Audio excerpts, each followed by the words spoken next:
నువ్వు ఇక్కడ ఉండలేదు, వాక్యం అంతా వెళ్ళలేదు, నీకు నచ్చింది అని చెప్పేసి, అంతేనా? సో నీకు ఏంటంటే నువ్వు ఎక్కడ ఉంటున్నావో, నీకు బైబిల్ నేను ఇచ్చాను కదా, ఈ బైబిల్ నువ్వు చదువు. అంటే దేవుడు చూసావా, మామూలు నువ్వు ఎవరో తెలియదు, కానీ నీకు సార్ పిలిచారనేసి నువ్వు వచ్చావు, విన్నావు, నువ్వు ఇంట్రెస్టెడ్గా విని మధ్యలో నీకు అవ్వలేదని వెళ్ళిపోయిన తర్వాత మళ్ళీ నీకు దేవుడు ఏం ప్రేరేపించాడు? మళ్ళీ సారీ నువ్వు నాకు చెప్తున్నావు, నేను లాస్ట్ వరకు ఉండలేకపోయాను, నాకు ఇంట్రెస్ట్ ఉండే నేను ఉండలేకపోయినా, నువ్వు సారీ చెప్తున్నావు. అంటే ఇది ఎవరు? దేవుడి చిత్తం నీలోనే ఉంది. అంటే దేవుడు నీకు ఏదో బ్లెస్సింగ్ ఇవ్వబోతున్నాడు. నీ ఏజ్ నుంచి మేము కూడా అలాగే ఇష్టం వచ్చినట్లుగా తిరిగే వాళ్ళమే, మేము ఎవరి మాట వినేవాళ్ళం కాదు. దేవుడు అంటే మాకు అంత పెద్దగా తెలిసేది కాదు. నేర్పిస్తూ ఉంటే చర్చిల్లోని అలా మేము వెళ్ళేటప్పుడు పేరెంట్స్ నేర్పించే దాన్ని బట్టి మేము ఇలా పెరిగాం. కాబట్టి ఈరోజు నువ్వు నీ అంతటి నువ్వు వచ్చావు. చూసావా, నిన్న వెళ్ళిపోయాను, నేను ఇలా తిరుగు. నీ సాక్ష్యం ఎంతో మందికి ఉపయోగపడాలి. నేను వెళ్ళిపోయాను సారీ అంటే మళ్ళీ నాకు వినాలనిపిస్తుంది, ఎప్పుడు మళ్ళీ క్రిస్మస్ పెడతారని అడుగుతావు. అంటే అది నీకు దేవుడు నీ జీవితం ఏదో మేలు చేయబోతున్నాడు.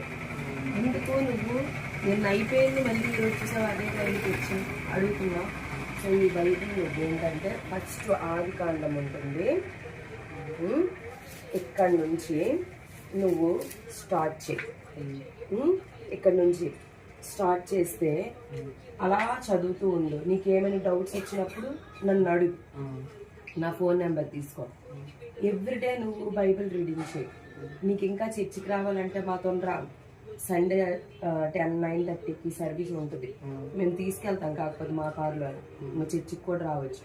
నీకు దేవుడి మీద ఇంట్రెస్ట్ నీకు కలిగిందంటే దేవుడు నీకు ఏదో మేలు చేయబోతున్నాడు. నీలాంటి పిల్లలంటే చాలా ఇష్టం దేవుడికి. నీ ఎడ్యుకేషన్లోనైనా, నీ లైఫ్లోనైనా, నీ ఇంట్లో ఎనీ సిచ్యువేషన్స్లోనైనా, పేరెంట్స్ అవని ఏదవని అన్నింటిలో దేవుడు బ్లెస్ చేస్తాడు నీకున్న ఇంట్రెస్ట్ని బట్టి. నీ అంతటి నువ్వే వచ్చావంటే అది అంత గొప్ప ఇది తెలుసా, అది బ్లెస్సింగో నీకు. దేవుడు నిన్ను, అందరికీ అలా ఉండదు. మేము ఎంతో మందికి సర్వీస్ చేస్తున్నాం, వెళ్ళి బైబిల్స్ ఇస్తున్నాము, కానీ వాళ్ళు రిసీవ్ చేసుకోవడానికే చాలా ఇబ్బంది పడుతున్న వాళ్ళు ఉన్నారు. కానీ నీ అందరికి నువ్వే వచ్చి నేను ఉండలేకపోయాను, లాస్ట్ వరకు మళ్ళీ ఎప్పుడు అవుతుంది, నాకు ఇంట్రెస్ట్గా ఉంది, దేవుని మాటలు బాగున్నాయి అని అంటున్నావు. చూడు, నీ ఏజ్ ఎంత? 14 years.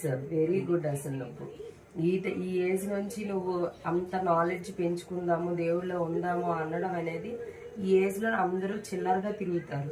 కానీ నువ్వేంటి, నేను నాకు ఇంట్రెస్ట్గా ఉంది, దేవుని మాటలు వినాలని ఉంది అని నువ్వు అంటున్నావు. ఇది ఇంకా మేలు.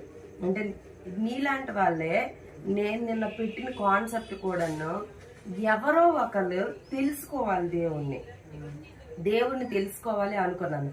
కానీ దేవుడు చూసావా, నీ రూపంలో నాకు చూపించాడు. Thank you very much. నువ్వు కూడా నీకు ఎప్పుడు పాసిబుల్ అయితే అప్పుడు రా. నేను చర్చికి కూడా నేను తీసుకెళ్తాను. నీకు క్రిస్మస్ అంటే మళ్ళీ మనకి ఇయర్ అయిపోయిన తర్వాత మళ్ళీ నేను నెక్స్ట్ ఇయరే పెడతాను. ఏదైనా మీటింగ్స్ ఏవైనా కండక్ట్ చేసినప్పుడు, దేవుని వాక్యాలు అయినప్పుడు, ఎక్కడైనా ప్రేయర్ మీటింగ్స్ అయినప్పుడు నీకు చెప్తాను. అప్పుడు నువ్వు వెళ్ళి. నీకు మొబైల్ ఉందా? మొబైల్ లేదు. Very good. ఇదే కదా మా ఇల్లు, నీకు తెలుసు కదా. నీకు ఎప్పుడైనా రావాలనిపించినప్పుడు రా, నీకు దేవుని మాటలు తెలుసుకోవాలనుకున్నప్పుడు రా. సండే నీకు హాలిడే కాబట్టి చర్చికి రావాలనుకుంటే తీసుకెళ్తాను రా, ఓకేనా? అంతే. ఆఫీసేనా వెళ్ళినప్పుడైనా పట్టుకొని వెళ్ళి చదువు, నీ బుక్స్లో పెట్టుకో. ఒక అమ్మాయి వీడియో తీయమ్మ, ఒక అమ్మాయి నీలాగే బైబిల్ గురించి, బైబిల్ చదవాలని కొంచెం లాంగ్ వెళ్ళి నీలాగే చదవాలని తనకు చాలా ఇంట్రెస్ట్ ఉండేది, బైబిల్ చదవాలని. కానీ ఆ అమ్మాయి ఏం చేసిందంటే బైబిల్ చదవాలని ఆసక్తితో ఇంట్లో యాక్సెప్ట్ చేయలేదు. ఇప్పుడు నువ్వు ఎలా భయపడతావు, ఇంట్లో నీకు చదవాలని ఉంది, నువ్వు ఇంట్లో ఏమంటారని భయపడుతున్నావు కదా. ఆ అమ్మాయి కూడా సేమ్ భయపడింది అనమాట. భయపడి కానీ ఎవ్రీడే వాళ్ళ పేరెంట్స్ వద్దని చెప్పినా తను పోటీ పడి ఫైట్ చేసి మరీ చదివింది. ఇప్పుడు నువ్వేంటంటున్నావు, స్కూల్లోనే చదువుకోవచ్చా, లంచ్ టైంలో చదువుకోవచ్చు. Very good. అసలు నువ్వు చక్కగా మీ మమ్మీ వాళ్ళు లేనప్పుడు కొన్ని డేస్ నువ్వు చదువు, చదివిన తర్వాత దేవుడు నీకు అదే వాళ్ళకు కూడా చూపిస్తాడు. నువ్వు ఒక మంచి స్టేజ్ లోకి వెళ్ళేటప్పుడు మీ పేరెంట్స్ ఎందుకు ఒప్పుకుంటారు కదా డెఫినెట్ గా. నీకు 14 సంవత్సరాల్లో నువ్వు వచ్చి నాకు బైబుల్ నేను చదువుతాను, ఏ టైంలో చదవాలి, ఇంట్లో ఏం ప్రాబ్లం రాకుండా నేను చదువుకుంటాను సీక్రెట్ గా, అసలు ఇలాంటి వాళ్ళు మాకు కావాలి, దేవునికి కావాలి మెయిన్. అర్థమైందా?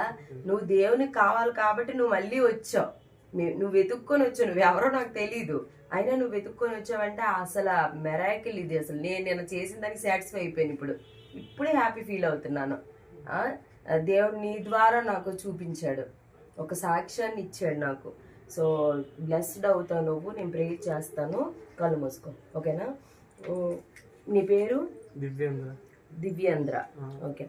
మహోన్నతుడ, సర్వాధికారి, సర్వసృష్టికర్త, గొప్ప దేవ, నీకు వందనాలు, స్తుతులు, స్తోత్రము చెల్లించుకుంటున్నాం తండ్రి.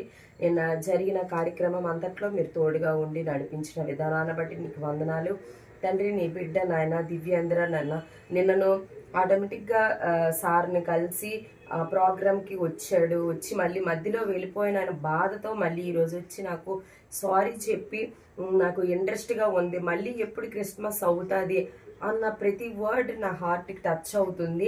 ఎందుకంటే ఇది నీ ప్రణాళిక, నీ చిత్తం లేకపోతే ఈ బిడ్డ నా ఇంటికి రారు. కాబట్టి ప్రభువా, నీ చిత్తం ఈ బిడ్డ విషయంలో ఏమై ఉందో నాకైతే తెలీదు. పేరెంట్స్ విషయంలో కొంచెం భయపడుతున్నాడు, బైబిల్ నేను తీసుకెళ్తే చదివితే నా పేరెంట్స్ ఏమంటారో అని.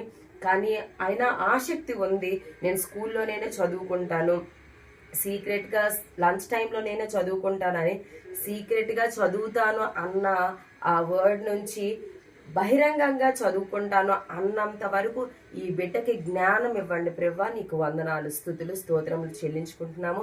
ఈ బిడ్డ విషయంలో నీకు ఏ కార్యం అయితే ఉందో ఈ బిడ్డ ద్వారా వాళ్ళ తల్లిదండ్రులు కూడా మారేటట్లుగా, వాళ్ళ తల్లిదండ్రుల ద్వారా అనేక సాక్ష్యాలు చెప్పుకునేటట్లుగా, అనేక మంది మార్పు చెందేటట్లుగా, నిన్ను ఎరిగిన వారుగా, నిన్ను తెలుసుకునే బిడ్డలుగా ఈ ఫ్యామిలీని బ్లెస్ చేయండి, దీవించండి. వాళ్ళకున్న నీడును కూడా మీరే తీసివేయండి ప్రభువా. నీకే వందనాలు, స్తుతులు, స్తోత్రములు చేయించుకుంటున్నాను. తన వచ్చి ప్రయాణంలోని, తన ఎడ్యుకేషన్లోని అంచెలంచెలుగా తనకి మంచి నాలెడ్జ్ని ఇచ్చి మంచిగా ఎదిగేటట్లుగా తను ఆశీర్వదించండి, బ్లెస్ చేయండి. నీకే వందనాలు, స్తుతులు, స్తోత్రములు చెల్లించుకుంటూ నజరేయుడైన యేసుక్రీస్తు నామంలో సమర్పించుకొని వేడుకొని బ్రతిమలాడుకొని పొందుకుంటున్నాం తండ్రి. ఆమెన్. మరి ఆమెన్. ఓకే.